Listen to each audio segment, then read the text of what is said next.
नमस्कार दोस्तों। आज हम बात करते हैं टोंग टेस्टर के बारे में और समझते हैं कि इसके फंक्शन कैसे काम करते हैं और इसका उपयोग हम कैसे करते हैं। सबसे पहले इसके पार्ट्स के बारे में समझ लेते हैं। ये ऊपर का सीटी का हिस्सा रहता है जो इंडक्शन पे काम करता है और अंदर फिर रीडिंग भेजता है जो डिस्प्ले में हमें दिखाई देती है। ये एक सिलेक्टर स्विच है जिसका उपयोग हम अलग अलग रेंज को, अलग अलग पैरामीटर्स को सिलेक्ट करने के लिए उपयोग करते हैं। जैसा कि आप देख पा रहे होंगे कि इसको इस तरह से घुमाकर हम अलग अलग पैरामीटर को सेट कर सकते हैं। सबसे पहला पैरामीटर है वोल्ट मीटर का। ये वोल्टेज में हम सेलेक्ट कर सकते हैं। फिर हर्ट्ज, फिर ये रेजिस्टेंस, डायोड, कंटिन्यूटी और कैपेसिटर, और ये डिग्री सेल्सियस, फ़ारेनहाइट मतलब टेम्परेचर कितना है वो दिखाता है। अभी जितना आप देख पा रहे हो वैसे ही करके। फिर ये माइक्रो एम्पियर सीरीज में लगा के, यदि बहुत कम एम्पियर में सप्लाई है तो उसको देखने के लिए। फिर ये 1200 एम्पियर तक की DC AC हम जान सकते हैं। ये क्लैंप मीटर जो है इस तरह दबाने से ओपन होता है और वायर को इसके बीच में ऐसे लगाकर और फिर हम सप्लाई की रीडिंग लेते हैं। तो ऊपर का आप लोगों को यहाँ तक का समझ में आ गया होगा। अब नीचे डिस्प्ले में देखते हैं। ये नीचे डिस्प्ले है और ये साइड में एक बटन दी हुई है। इसका काम होल्ड करना होता है और इसको थोड़ी देर तक पुश कर रखने से इसकी डिस्प्ले की लाइट भी जलती है। आप जैसा देख पा रहे हो कि डिस्प्ले की लाइट जल रही है। डिस्प्ले में अलग अलग पैरामीटर्स दिखते हैं, उनकी रेंज दिखती है और उसको सेलेक्ट करने के लिए नीचे 3 और बटन दी हुई हैं। उनका उपयोग भी डिस्प्ले में अपन करते हैं। तो अपन पहले नीचे की तीनों के बटनों के बारे में समझ लेते हैं। ये सिलेक्ट स्विच है, ये हर्ट्ज, ड्यूटी और ये रेंज की है। तो जैसे अभी देख पा रहे हैं आप कि DC लिखा हुआ है। तो जब सेलेक्ट स्विच से हम AC सप्लाई का वोल्टेज देखते हैं तो सेलेक्ट स्विच से उसको AC में करते हैं। जब ये AC में आ जाता है तब इसके जो पॉइंट है उसको रेंज में सेलेक्ट करके रेंज से आगे पीछे हम कर लेते हैं।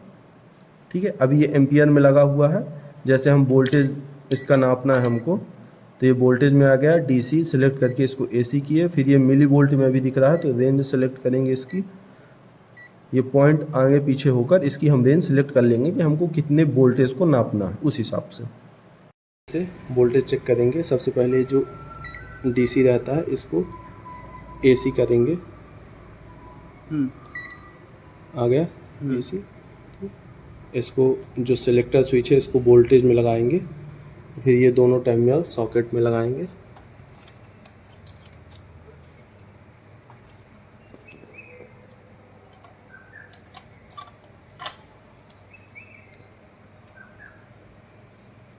ये वोल्टेज दिखाने लगा कितना है, 241.6। हर्ट्ज और ड्यूटी वाला बटन हमको काम आता है हर्ट्ज फ्रीक्वेंसी में। ये दिखाता है हर्ट्ज और परसेंटेज। परसेंटेज का मतलब होता है कि हमारी सप्लाई जो है मैक्सिमम कितने समय तक रही और मिनिमम कितने समय तक रही, तो वो दिखाता है यहाँ से। और ये रेंज आपको समझ में ही आ गया है कि रेंज अलग अलग इसके पॉइंट खिसका कर हम देखते हैं। जैसे कि ये वोल्टेज में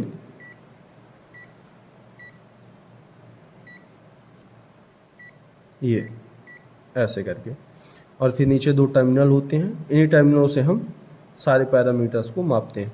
जब हम वोल्टेज में लगाते हैं तब ये दोनों सॉकेट में लगाते हैं, एक न्यूट्रल में एक फेज़ में, तब यहाँ पर वोल्टेज दिखाता है कि कितने वोल्ट सप्लाई है।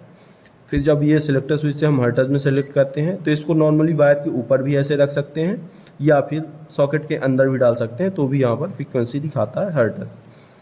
उसके बाद फिर कंटिन्यूटी का है,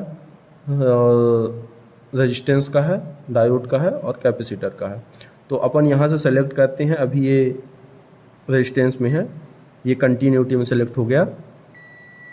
जैसे हल्की सी बीप आप सुन पा रहे होंगे कि ये इसकी कंटिन्यूटी बता रही कि हाँ ये वायर कहीं से ब्रेक नहीं है।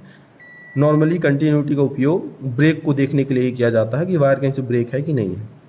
फिर डिग्री सेल्सियस, फ़ारेनहाइट, इसमें दिखता है कि टेम्परेचर अपने यहाँ का है कितना।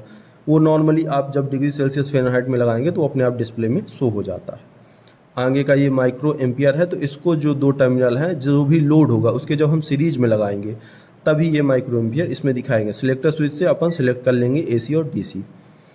ये ध्यान रहे कि ये बहुत कम माइक्रो एम्पियर के लिए है, तो इसको माइक्रो एम्पियर में ही इस्तेमाल करना है। फिर 1200 एम्पियर का जब किसी वायर में से करंट फ्लो हो रहा हो तो उसको देखने के लिए क्लैंप मीटर की सहायता से इसके अंदर से ऐसे वायर डालते हैं और इसको क्लोज करते हैं, तो यहाँ पर दिखाने लगता है कि कितने एम्पियर तक करंट उससे फ्लो हो रहा है। अब इस हम टोंग टेस्टर से करंट चेक करेंगे और देखते हैं कि कैसे करंट चेक करते हैं। इसमें 1200 की रेंज लगा देते हैं। सबसे पहले इसका सेलेक्ट करते हैं कि ये डीसी की एसी, तो इसको एसी में कर लेते हैं और फिर ये टोंग टेस्टर जो है इसको हम फंसाते हैं इस जगह पे। अभी जैसा आप देख पा रहे हो 0.73 एम्पियर इस पे से करंट फ्लो हो रहा है। आर फेस पे लगाते हैं 0.74 और बी फेस पे 0.69, ऐसे करके हम इसका करंट देखते हैं। अब हम देखते हैं कि वोल्टेज कितना जा रहा है। ऑन है। हर्ट्ज को देखने के लिए हम सबसे पहले सिलेक्टर स्विच को हर्ट्ज पे लगाते हैं, फिर दोनों टर्मिनल को किसी भी फेज वायर के ऊपर रख देते हैं ऐसे ही नॉर्मली, तो इसमें दिखाने लगता है कि कितने हर्ट्ज की फ्रीक्वेंसी है। ये जैसे आशा करते हैं कि आपको ये वीडियो समझ में आया होगा, और यदि आपको कुछ ऐसा लगता है जो इसमें छूटा हुआ तो कमेंट करके बताइए, तो उसको भी बताने की हम पूरी कोशिश करेंगे। धन्यवाद।